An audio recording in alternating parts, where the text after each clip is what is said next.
Oasis was on this show.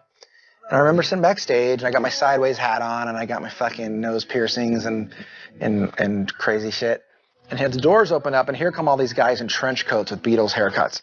Fuck, they look pretty fucking cool, you know? They look cool. But they're not punk rockers, but whatever. But I'm kind of thinking about what Strummer said. So we go up, and we play our show. We weren't that big of a band yet, so we were really fucking rude, like, in the funniest way. But like we would take those moments because 17,000 people were watching us that didn't know who we were, and we were playing with other bands, so we would just say really bad shit, like we should go to jail for the shit we were saying kind of shit.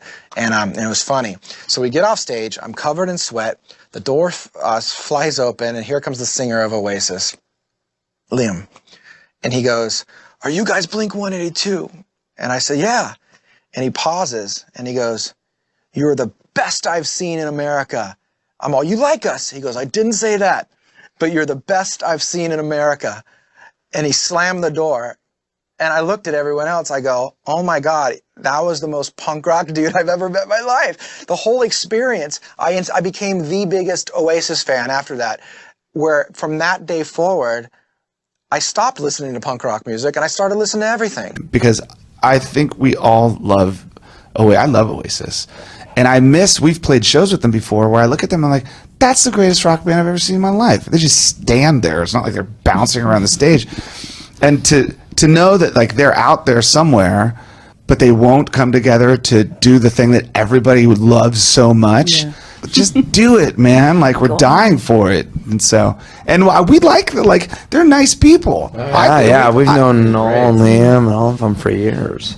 They're fun, you know. You always hear that they have such crazy reputations of being, you know, the Oasis guys, and then you see them at a bar and they show you pictures of their kids. "Oh, look at my son." And you're like, "Wow, you're like a normal dude." Genius this year is Liam Gallagher. Yeah.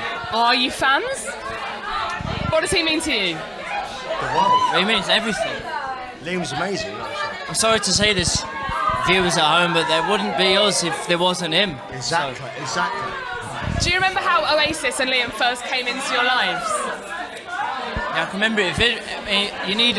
We need like a 2-hour like therapy session for how important that man was in my life. Seriously, I mean, because Sergio would like buy the CDs and stuff, Be Here Now and all that. Remember? Well, you got to remember, like, I'd never worn a tracksuit to school in my life, right, until Liam went on in Main Road and he had an Umbro tracksuit on. Do you remember the one? Right. The next day, that tracksuit never left my body. And that's when I went to school. That was my outfit. The Umbro one. The Umbro one, yeah, man. The Main Road Umbro tracksuit is the best outfit. You see, that's up there with any fucking I love those thing. you couldn't have seen. The Sergio's band with Oasis. There you go. But, you know, Oasis rock. I mean, they know how to rock. They have some swagger. They have some attitude. Oasis come along with this total you attitude and swagger, and we're the best band on the planet, and you're not. And so how can you not? I mean, you might be offended by it, but how can you not admire somebody who comes along and says that? I'm always listening to Oasis. Yeah, me too. It's so great. I know. We played with Oasis. I don't know, about 10 years ago in Austria. Remember that music festival? Yeah. Well, we shared a big room. We just had dividers between our dressing rooms, and we're just sitting there, and there's this godlike voice just warming up, and it was Liam we're like just kind of just stopped, like, oh my God, like that sounds so good, and he's just warming up. I thought you were going to say there were dividers in between Noel and Liam no. or something. They were super cool. And the first time we were in London, where we go to this rehearsal space that you know, it's kind of like almost like a recording studio rehearsal space, and we passed Oasis in the hallway, and we're like, oh my God, and Liam just goes, Buddy Holly, top tune. Top tune. and top tune. We talk about it ever since. And another great moment with Liam is he stiffed Pat and I in Tokyo for this $400 breakfast by sitting in at another table in the restaurant, and they all looked at us and gave us this wave, and we waved back, and what they said was that those guys are going to take care of the bill, and so we just waved. Oh my, that's right out of a movie. My God.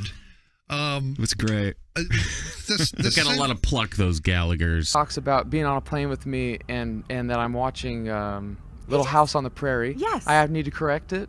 Please It's do. the Waltons. Right. That's amazing. It's not Little House on the Prairie.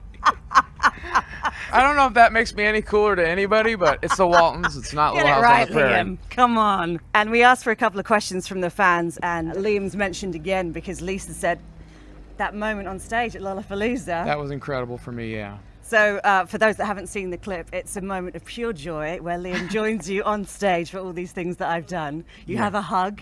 There is a mutual bowing session. Yeah. I mean, it was another one of those surreal moments. You know, you're playing. We were having a great gig, and we knew that he was around, and I don't know. It was just incredible. Hell, again, they were another band that I really admired, and that made me want to be in a band.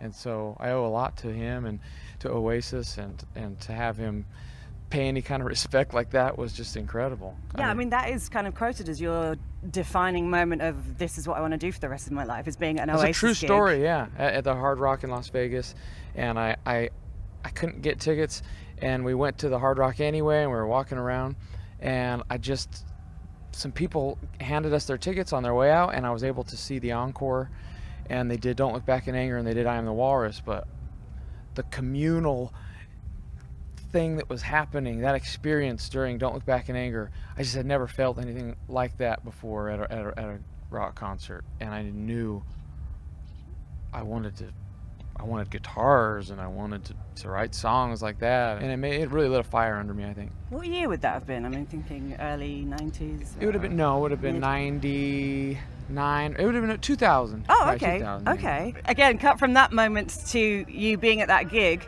to Lollapalooza where you're on stage and Liam's bowing at your feet, so... It's nice. Oasis, in a way, is that they've got no false modesty. I admire anybody who can just sort of go, we're brilliant, and I mean, it's like, anybody who's got the balls to do that is good in my book. They're the best rock band, and since Lennon and McCartney, since the Beatles.